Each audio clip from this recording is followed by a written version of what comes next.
How would you briefly explain what conscious parenting is? So conscious parenting is where the parent focuses on their own inner parenting.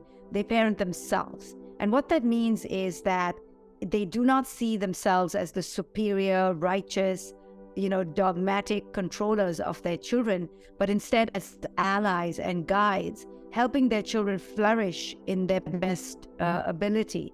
The traditional parenting paradigm that was in place before conscious parenting focused on the supreme control of the parent. The child was somebody they needed to fix, manage, curate into this perfect museum piece. And if the child, heaven's sake, disobeyed or did not comply, then they were punished. And they were typically punished in very primitive ways through shaming, guilting, blaming, and, many times spanking or, slapping and yelling at their children, because children were seen in that model as puppets, as possessions of the parent. So the parent had full right to unleash whatever they wished onto their children, and that's really not fair. So the parent never had to look at themselves. The parent never had to say, how am I setting up this dynamic? What am I doing right now that is actually causing my child to act in ways that are undesirable? But I am part of it. And parents never want to look at their part, their co-creation. They simply want to externalize the problem. And then the child grows up feeling all sorts of shame, all sorts of unworthiness, because they can never match up to what the parents have put out there as a standard. In today's video, we talk with Dr. Shefali about how you may be ruining your children's lives and how generations and generations of unconscious parenting has led to this point. Today's video was made possible at mulliganbrothers.com, where you can now get the Memento Mori poster, a poster to remind you that you are going to die. It's 80 years of tiny little boxes that you shade in as you go along. If that sounds interesting, use code STOIC at checkout for 10% off. But before that, how might you be ruining your child's lives with an unconscious parenting that's been handed down through generations and generations, and you may not even realize it? Let's dive into the video. It's really interesting you say that. There's a documentary out at the moment about a really famous YouTuber in the UK called KSI, and in the documentary, his father had never told him that he loved his son. He'd never said it, and he felt really upset. He was really upset about that. He never felt worthy of his father's love.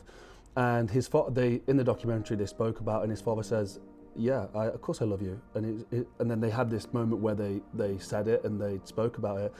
But the conversation around that was that it was his father who also never said he loved him. And that's why in his head, as a good parent, it was to just provide for his son, be there financially and provide. And that extension of love, he never learned himself, so he never extended that to his own son.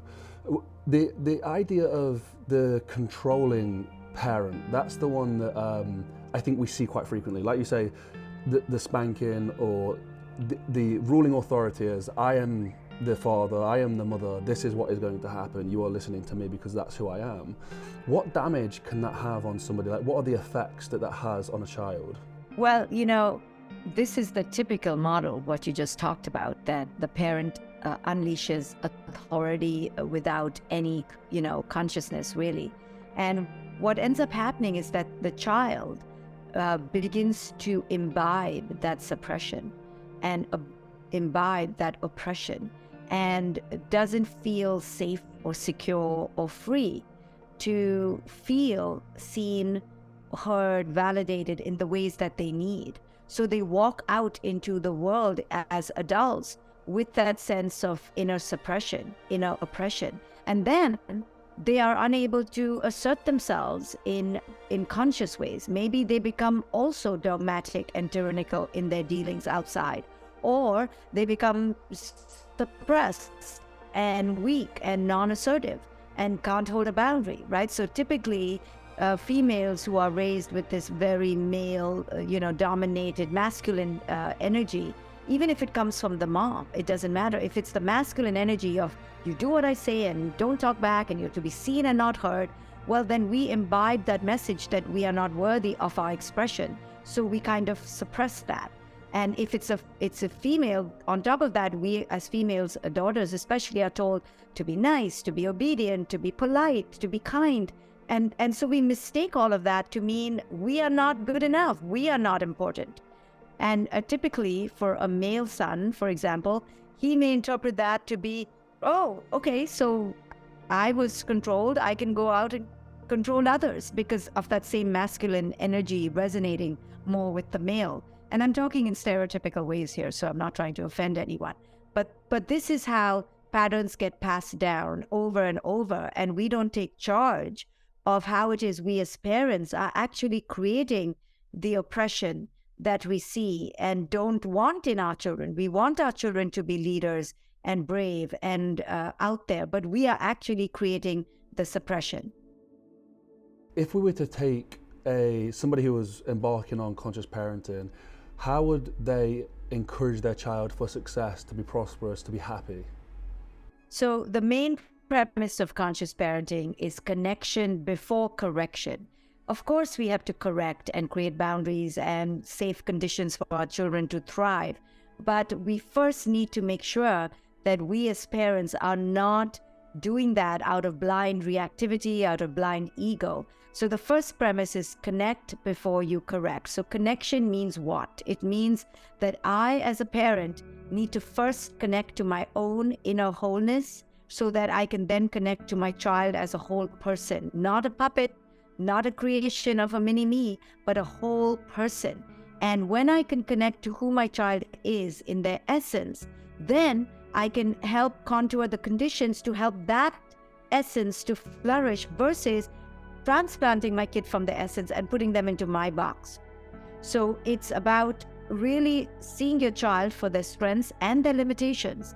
And every human has limitations. You know, we as parents want to create these superhumans who have no limitations. And in doing that, we actually make our children feel rotten.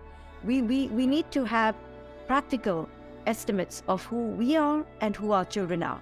And the more we allow and embrace our limitations to just exist, it's okay. We don't have to be A++ in every single thing.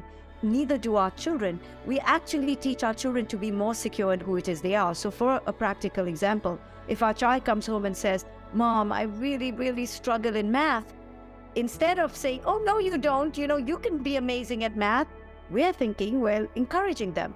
But we're not. Instead, we are disavowing their limitation. Maybe we need to say something like, I hear you, child, you know, I see that you're really struggling. It's okay to struggle. You know, you don't have to be excellent at every single thing. Maybe math is not your thing. Let's get you the help. Let's try to improve. But you don't have to kill yourself. You don't have to be a superstar in everything. Be good at what you're good at and honor that and hone that and tone that and let's flourish that. And the rest, just accept that, okay, you're allowed to be average in some things. But we'll get you the help so you can keep improving. What a different message versus saying, no, you can be great at math and you are good at math and push yourself and, oh my goodness. Then the kid grows up thinking they have to be the astronaut, the physicist, the theatrical kid, the artist, the writer.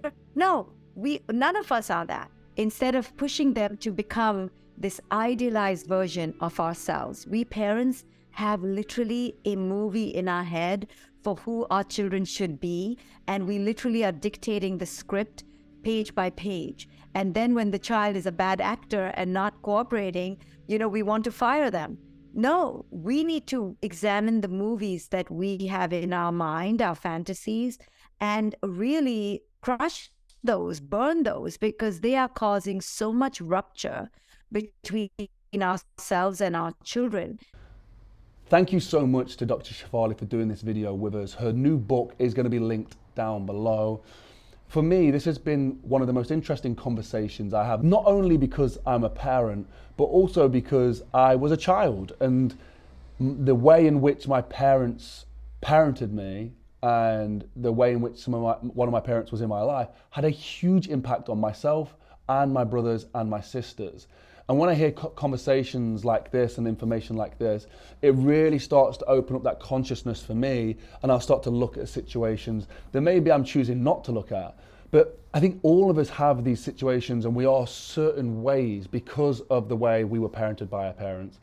The idea of because I said so's, you know, a generation that the generation that I grew up in, that's the style of parenting that most of us received.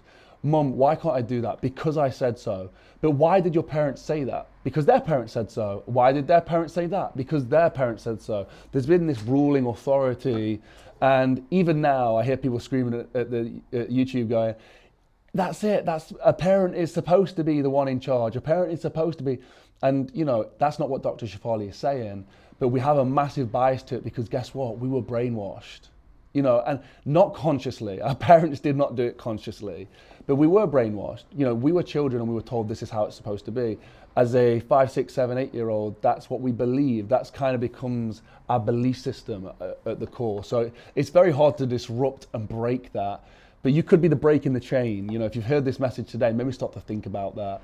All of this was made possible at mulliganbrothers.com, where the new Momentum Mori poster is available with 80 years of tiny little squares that you can shade in. And it reminds you that you're going to die. And if that sounds interesting to you, use code STOIC at checkout for 10% off. Thank you for watching. Have a blessed and productive day. And I'll see you in the next one. Peace.